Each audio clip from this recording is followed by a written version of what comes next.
Hi friends, నమస్తే, good evening. ఎలా ఉన్నారు? బాగున్నారు? నేనైతే బాగున్నా, మీరు బాగున్నారు కోరుకున్నానండి. ఈరోజు మా నాన్నగారు వచ్చారు. 2 అమ్మడి బీరకాయలు తీసుకొచ్చారు. వచ్చేటప్పుడు 4 పచ్చిమిరకాయలు ఉంటే 4 పచ్చిమిరకాయలు చక్క తొడాలు తీసేసుకుని ముక్కలు కోసాను. ఈ అమ్మడి బీరకాయలు కూడా కోసి చక్క ముక్కలు కొంచెం ఆయిల్ వేసి పొయ్యి పెట్టుకుందామండి. కొంచెం చింతపండు కూడా వేసి మగ్గ పెట్టుకొని మిక్సీ పెట్టుకొని తాలింపు పెట్టేసుకుని సూపర్ ఉంటుందండి. ఇదిగోండి, చక్కగా చింతపండు, అమ్మడి బీరకాయ ముక్కలు, పచ్చిమిరకాయలు చక్కగా మగ్గినాయండి.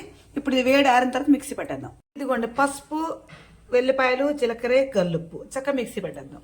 మిరకాయ చట్నీ చక్క మిక్సీ పెట్టేసి ఒక బౌల్ వేసేసుకున్నానండి. ఇప్పుడు తాలింపు పెట్టేసుకున్నానండి. ఎండుమిరకాయలు, కరివేపాకు, పుదీనా, ఆవాలు.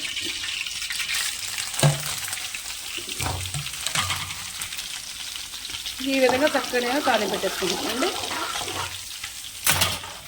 దీన్ని మనం ఇప్పుడు ఈ తాలింపు ఆ బౌల్లో పోసేసుకుందాం.